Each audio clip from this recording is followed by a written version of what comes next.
الحمد لله وكفى والصلاة والسلام على عباده الذين اصطفى لا سيما على خاتم الأنبياء والمرسلين وعلى آله وأصحابه أجمعين ومن تبعهم بإحسان إلى يوم الدين. أما بعد فأعوذ بالله من الشيطان الرجيم. بسم الله الرحمن الرحيم.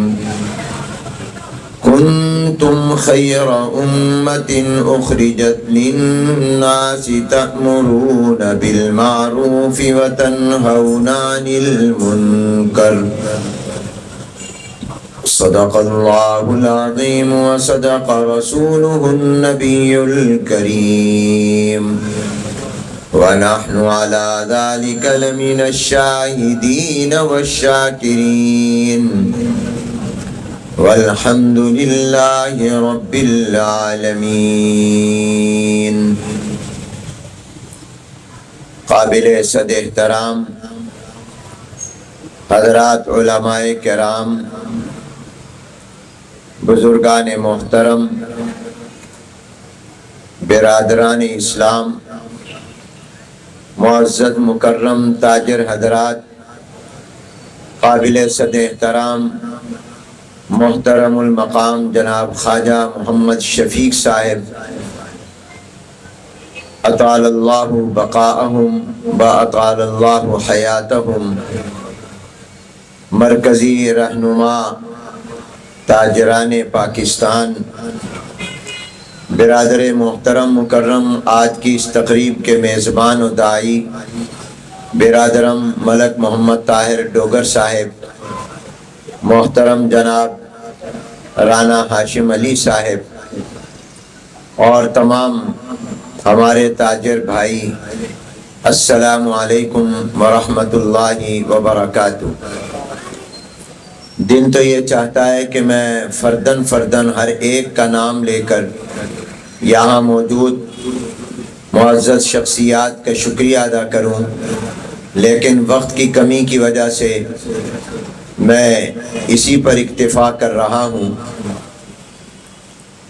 یہ پروگرام در حقیقت ختم نبوت کے نام سے ایک دکان جو ہمارے بھائی ملک طاہر ڈوگر صاحب نے بنائی ہے اس کا افتتاح، اور جو میرے سامنے روڈ ہے اس روڈ کا نام ختم نبوت روڈ تجویز کیا گیا. اس کے افتتاح کے مبارک موقع پر یہ باوقار اور نمائندہ تقریب منعقد ہو رہی ہے. یقیناً ختم نبوت کے عنوان سے کوئی دکان مسلمان بناتا ہے یا چوک کا نام ختم نبوت چوک رکھتا ہے یا روڈ کا نام ختم نبوت روڈ رکھتا ہے، تو یہ اس بات کی دلیل، نشانی اور علامت ہے کہ اسے خاتم الانبیاء سرور دو عالم حضور اکرم صلی اللہ علیہ وآلہ وسلم سے محبت ہے.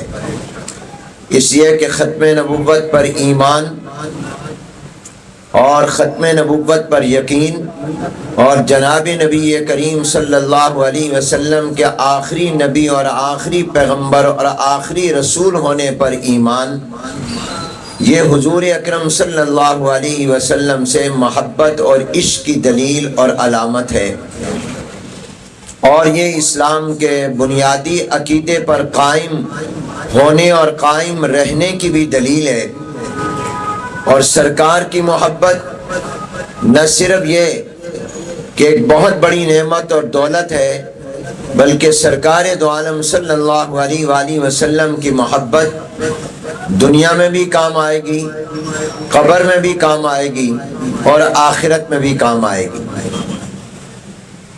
جناب نبی کریم صلی اللہ علیہ وآلہ وسلم سے آپ کے ایک جلیل القدر صحابی حضرت انس بن مالک رضی اللہ تعالی عنہ، جنہوں نے 10 سال تک صبح و شام دن رات سرکار دو عالم صلی اللہ علیہ وآلہ وسلم کی خدمت کی ہے۔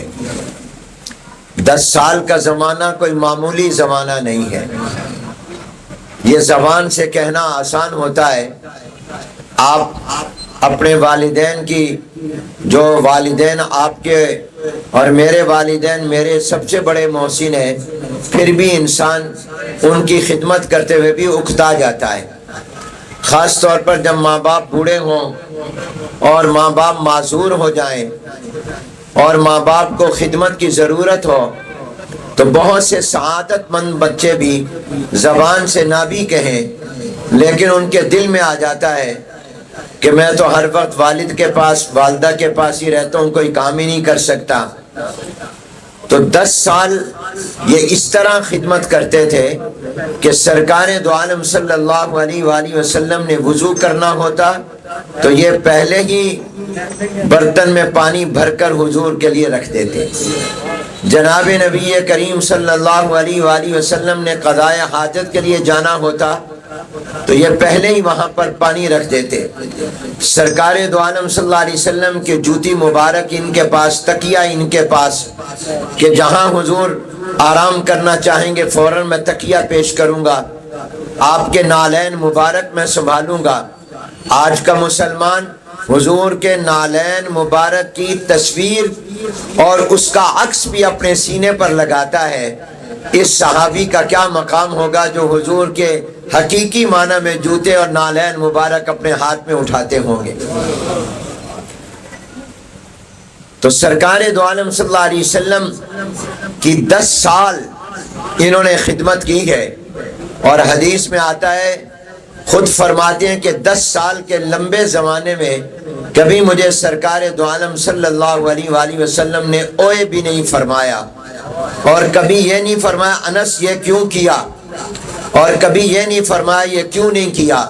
یعنی کبھی بھی میری خدمت کے حوالے سے جناب نبی کریم صلی اللہ علیہ وآلہ وسلم نے مجھ پر ناراضگی کا اظہار نہیں کیا، مجھے کبھی ڈانٹا نہیں، اور کبھی آپ کی زبان مبارک پر میرے لیے کیوں کا لفظ نہیں آیا کہ یہ کیوں کیا، یہ کیوں نہیں کیا۔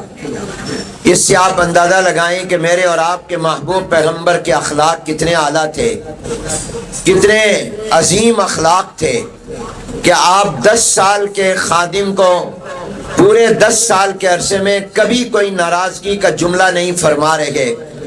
اور آج میں اور آپ اپنے آپ کو دیکھیں کہ ہماری دکانوں، فیکٹریوں، کارخانوں، دفتروں میں، ہمارے گھروں میں جو بچیاں اور باہر جو لڑکے ملازمت کرتے ہیں یا ہمارے ماتحت دکانوں پر ہوتے ہیں، ہم معمولی غلطی پر ان کو گالیاں دیتے ہیں، ناراض ہوتے ہیں، ہم کیا کچھ نہیں ان کو سناتے، الو کا پٹھا تو عام لفظ ہو گیا، بکواس بن کر ہم پتہ نہیں کیا کچھ کہہ دیتے ہیں، اور اگر ہاتھ بھی چلانا پڑے تو ہاتھ بھی چلا لیتے ہیں۔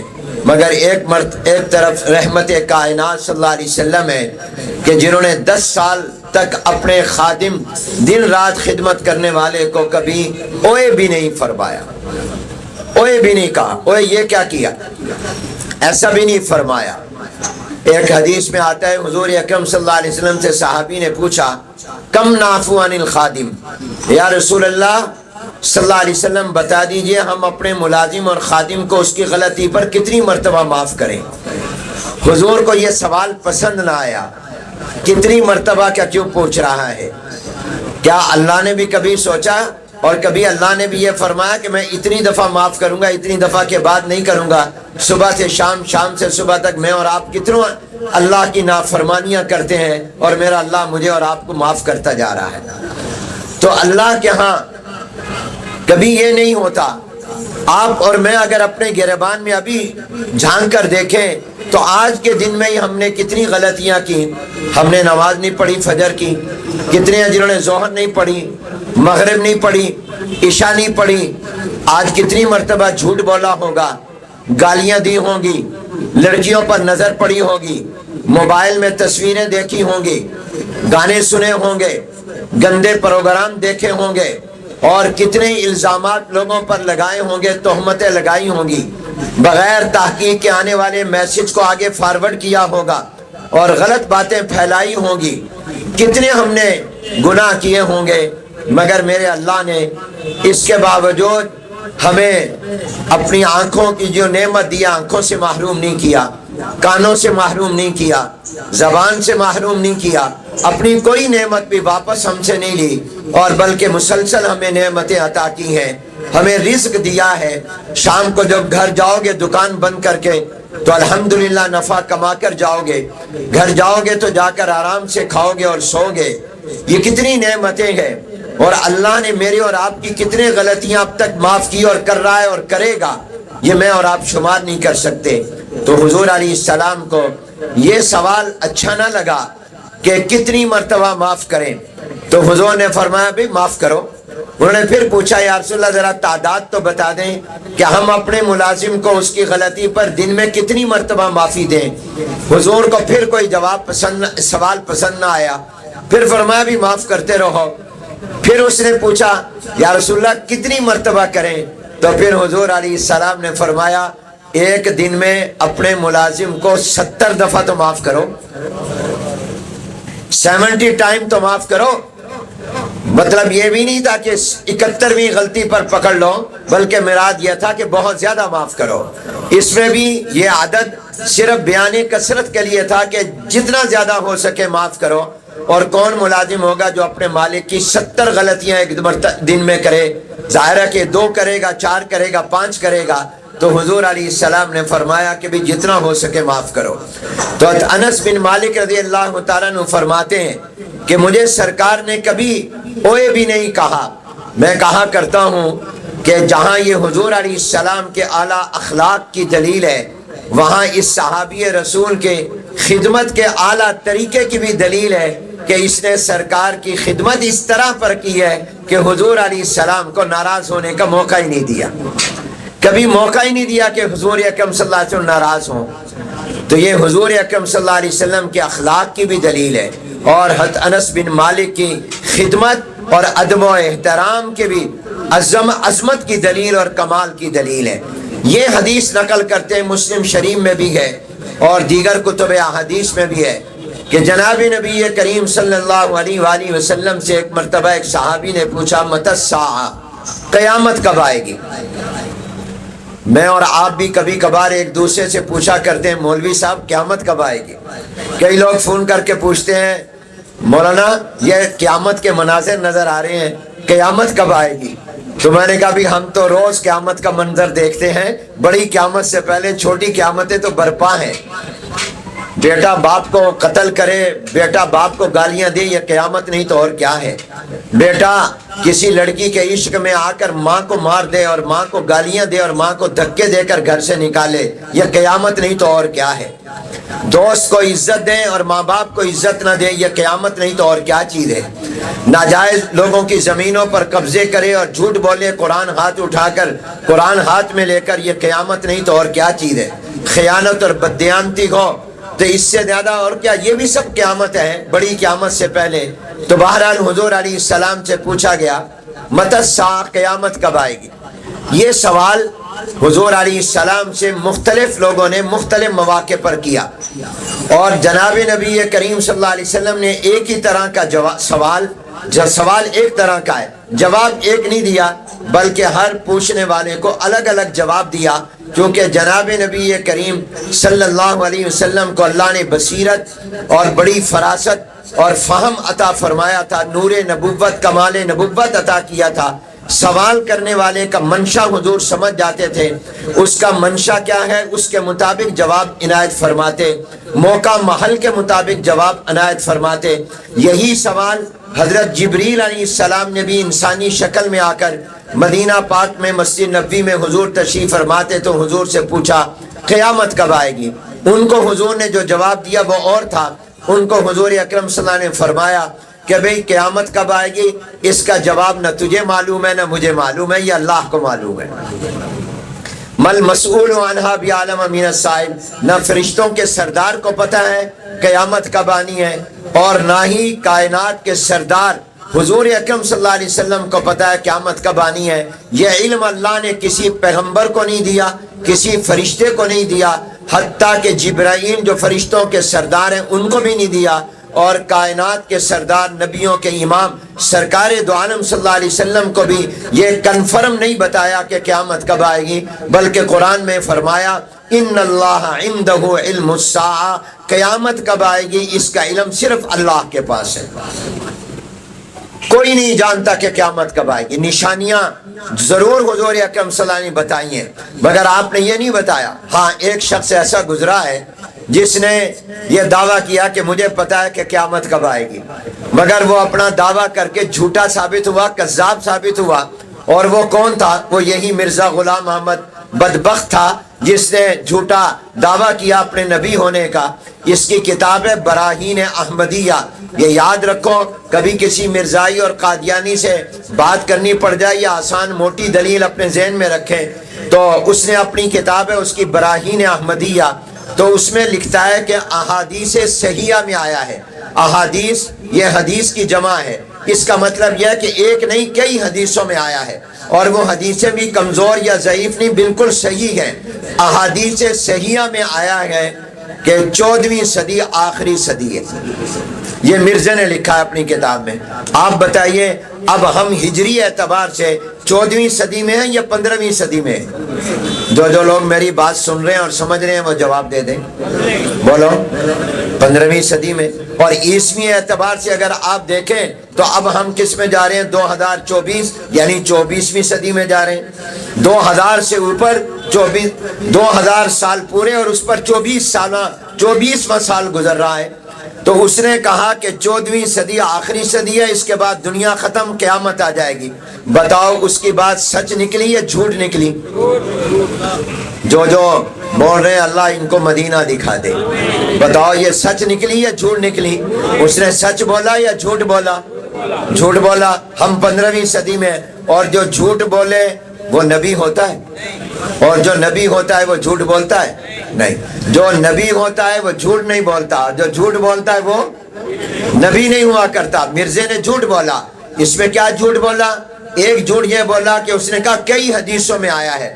کئی حدیثیں کیا، میں چیلنج دے کر کہتا ہوں کہ ایک بھی حدیث نہیں ہے جس میں حضور نے فرمایا ہو کہ 14ویں صدی آخری صدی ہے۔ اس نے کہا صحیح حدیثوں میں آیا ہے، میں دعوے سے کہتا ہوں صحیح تو کیا، ضعیف حدیث میں بھی نہیں آیا کہ سرکار نے فرمایا ہو کہ 14ویں صدی آخری صدی ہے۔ اس نے حضور علیہ السلام پر جھوٹ بولا، حضور علیہ السلام کی طرف غلط بات منسوب کی، اور جو دعویٰ کیا وہ غلط دعویٰ کیا۔ وہ 14ویں صدی تو آخری صدی ثابت نہ ہوئی، اب ہم 15ویں صدی میں جا رہے ہیں، لہذا وہ جھوٹا ہے وہ نبی، وہ کذاب ہے وہ نبی۔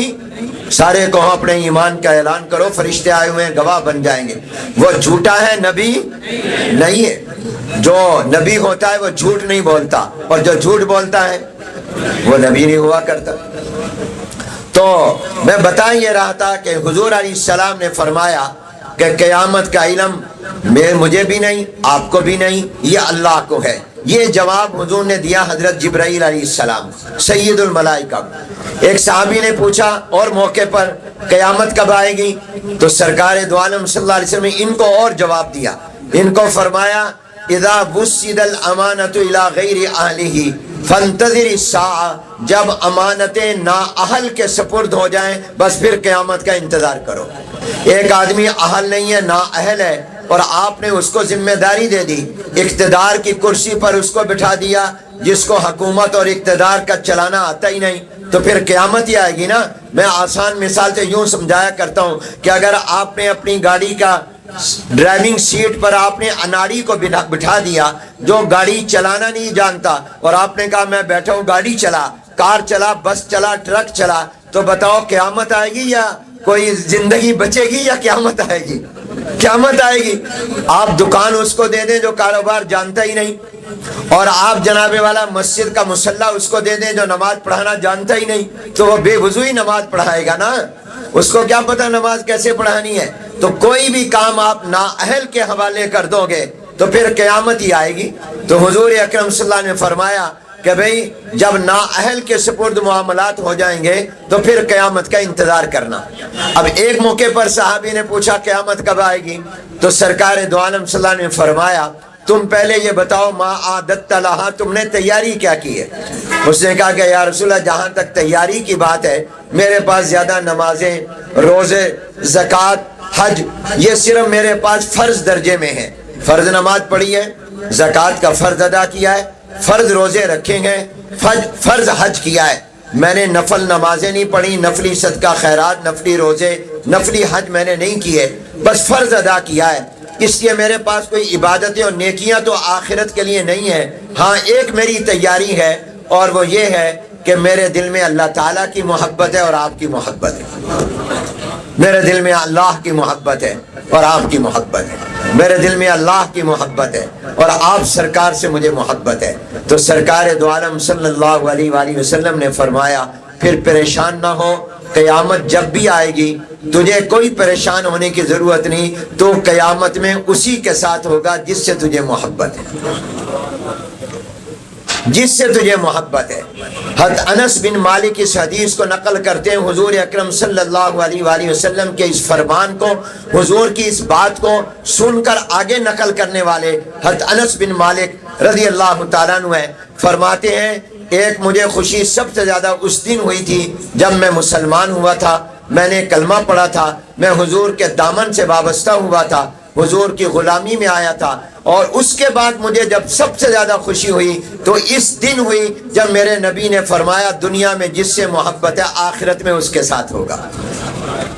تو فرماتے میں پہلے بھی محبت کرتا تھا، یہ سننے کے بعد میں اب نبیوں کے ساتھ، میں پیغمبروں کے ساتھ، صدیقین کے ساتھ، شہیدوں کے ساتھ، نیک لوگوں کے ساتھ پہلے سے زیادہ محبت کرتا ہوں، تاکہ قیامت کے دن میرا حشر، میرا اکٹھا ہونا اور میرا جنت میں جمع ہونا ان ہستیوں کے ساتھ ہو جائے۔ میں پہلے سے زیادہ ان سے محبت کرتا ہوں۔ دوستو یاد رکھو میرے بھائیوں، اگر دنیا میں محبت ڈاکوؤں سے ہوگی، چوروں سے ہوگی، شرابیوں سے ہوگی، زانیوں اور بدکاروں سے ہوگی، جوا باز لوگوں سے ہوگی، جھوٹے لوگوں سے ہوگی، دھوکے باز لوگوں سے ہوگی، اداکاروں، فنکاروں اور اداکارائیں اور فنکارائیں کے ساتھ ہوگے، تو قیامت کے دن حشر بھی ان کے ساتھ ہوگا۔ اور اگر تمہارے دل میں محبت انبیاء کے ساتھ ہوگی، سرکار دو عالم صلی اللہ علیہ وسلم کے ساتھ ہوگی، صحابہ کرام کے ساتھ ہوگی، اہل بیت رضوان اللہ تعالی مجمعین کے ساتھ ہوگی،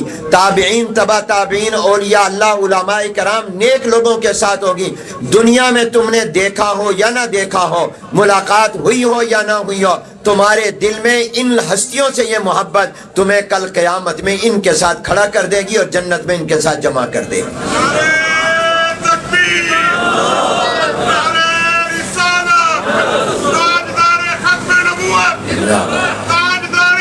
زندہ باد،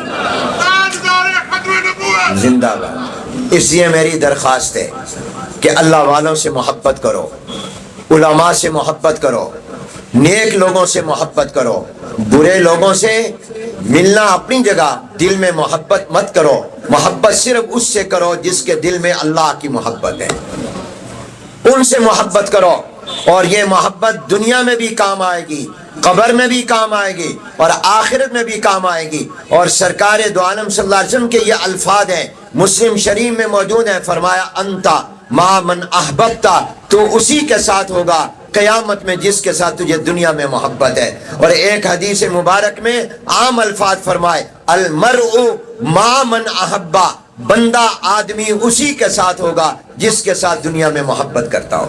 صحابہ سے محبت کرو، اہل بیت سے محبت کرو، اولیاء سے محبت کرو، علماء اور صلحاء سے محبت کرو، اللہ والوں سے محبت کرو، اللہ کے بندوں سے محبت کرو، اللہ کی مخلوق سے محبت کرو، انشاءاللہ یہ محبت تمہیں اللہ کی رحمت میں کھڑا کر دے گی۔ یہ آپ کا دکان کا نام ختم نبوت رکھنا، روڈ کا نام ختم نبوت رکھنا، آپ کا چوک کا نام ختم نبوت چوک رکھنا، اور آپ کا ختم نبوت کے نام سے جلسے اور اجتماعات کرنا، یہ دلیل ہے کہ آپ کو حضور اکرم صلی اللہ علیہ وسلم سے محبت ہے۔ اور جو ختم نبوت کا کام کرتا ہے اس کا ڈائریکٹ کنیکشن سرکار کے ساتھ ہو جاتا ہے، حضور اکرم صلی اللہ علیہ وآلہ وسلم کے ساتھ ہو جاتا ہے۔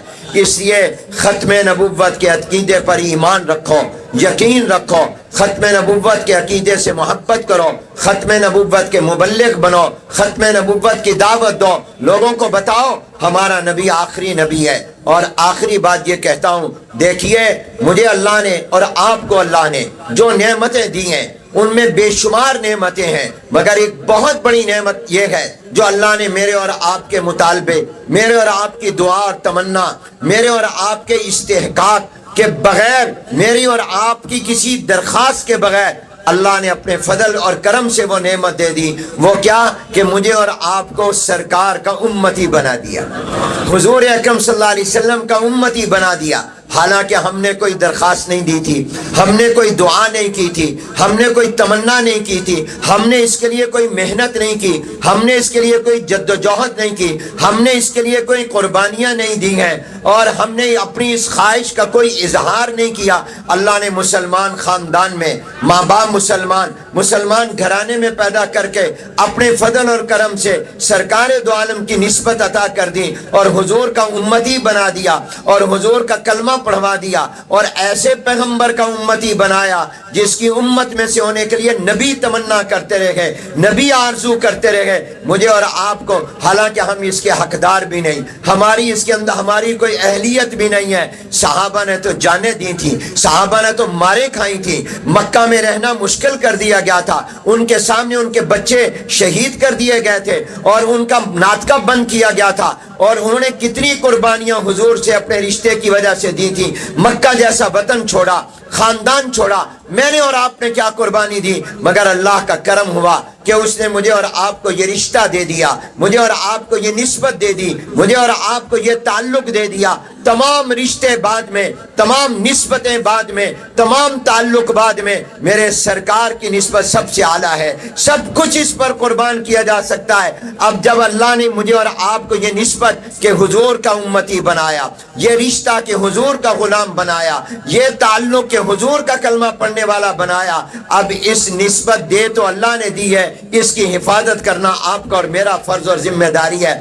اگر ہم نعوذ باللہ کسی درجے میں حضور کے بعد کسی کو نبی ماننے کا سوچیں گے بھی صحیح، ہمارا یہ رشتہ ختم، ہماری یہ نسبت ختم۔ یہ نسبت ختم نبوت کی وجہ سے ہے، ختم نبوت پر ایمان رہے گا تو حضور کا رشتہ باقی رہے گا۔ اگر یہ ختم نبوت پر ایمان میں کمزوری آ گئی، یہ نسبت ختم، یہ رشتہ ختم، اور یہی ہماری سب سے بڑی دولت ہے کہ اللہ نے ہمیں سرکار کا رشتہ عطا فرما دیا، اور یہ نسبت محفوظ رہے گی، یہ نسبت قائم رہے گی جب آپ کا ختم نبوت پر ایمان ہوگا۔ اگر آپ نعوذ باللہ کسی اور کو نبی مانیں گے، کسی درجے میں نبی مانیں گے، یا نبی ماننے کا سوچیں گے بھی صحیح تھوڑا سا بھی، تو آپ کی یہ نسبت ختم، یہ رشتہ ختم، یہ تعلق ختم۔ پھر آپ اس کے ہوں گے، حضور کے نہیں ہوں گے۔ حضور کے تب ہوں گے جب آپ کا ایمان حضور کی ختم نبوت پر ہوگا۔ سرکار دو عالم صلی اللہ علیہ وسلم کے تب ہوں گے جب آپ حضور کو آخری نبی مانیں گے، اور میرے نبی کی نسبت تمام نسبتوں سے، میرے پیغمبر کا رشتہ تمام رشتوں سے اعلیٰ ہے۔ اور اس حوالے سے یہ بات نسبت کی اہمیت کو ذہن میں رکھنے کے لیے یاد رکھو، میں کہا کرتا ہوں میرے پیغمبر کی نسبت اتنی اعلیٰ ہے، اتنی اعلیٰ ہے کہ وہ ذرے کو آفتاب بنا دیتی ہے۔ وہ کیا کرتی ہے؟ کہو، ذرے کو آفتاب و ماہتاب بنا دیتی ہے۔ جو کچھ نہیں ہوتا اس کو سب کچھ بنا دیتی ہے۔ اس لیے علامہ اقبال نے کہا، درفشانی نے تیری قطروں کو دریا کر دیا، دل کو روشن کر دیا، آنکھوں کو بینا کر دیا، خود نہ تھے جو راہ پر اوروں کے ہادی بن گئے، کیا نظر تھی جس نے مردوں کو مسیحا کر دیا، وہ دانائے سبل ختم الرسل مولائے کل جس نے غبار راہ کو بخشا، فروغ وادی سینہ نگاہ عشق و مستی میں وہی اول، وہی آخر، وہی قرآن، وہی فرقان، وہی یاسین، وہی طٰہٰ۔ یہ نسبت میرے پیغمبر کی، سرکار کی اور تاجدار ختم نبوت کی، حبشے کے جس کو آج ایتھوپیا کہتے ہیں، جو افریقہ کا ملک ہے، آج اس کا نام حبشہ نہیں ہے، آج اس کا نام ایتھوپیا ہے، یہ افریقہ کا ملک ہے۔ یہاں کے رہنے والے بلال حبشی رضی اللہ تعالیٰ عنہ تھے، رنگ کے کالے تھے، موٹے موٹے ان کے ہونٹ تھے، بظاہر دیکھنے میں شکل خوبصورت نظر نہیں آتی تھی، لیکن حضور علیہ السلام کے جب غلام بنے تو اس نسبت نے بلال کو کتنا اونچا کیا کہ فتح مکہ کے موقع پر حضور نے فرمایا بلال آج زمین پر نہیں بیت اللہ کی چھت پر چڑھ کر اذان دو، دنیا کو پتا چلے بیت اللہ بہت اونچا ہے، مگر جو بیت اللہ کی چھت پر کھڑا ہے وہ بیت اللہ سے بھی اونچی شان والا ہے۔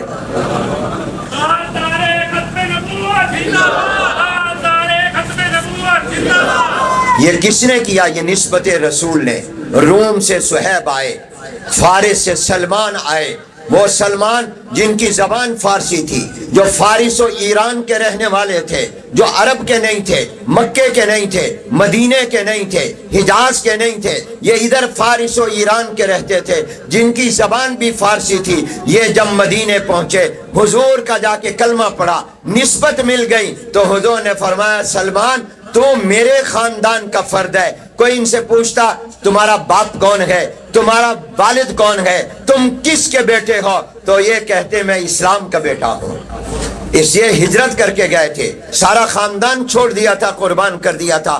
ان کی عمر 250 سال تھی اور ایک قول کے مطابق 300 سال تھی۔ حضور کے صحابہ میں سب سے لمبی عمر پائی ہے تو سلمان فارسی رضی اللہ تعالیٰ عنہ نے پائی ہے۔ مجھے الحمدللہ ان کی قبر پر، ان کے مزار پر حاضری کی سعادت ہوئی ہے۔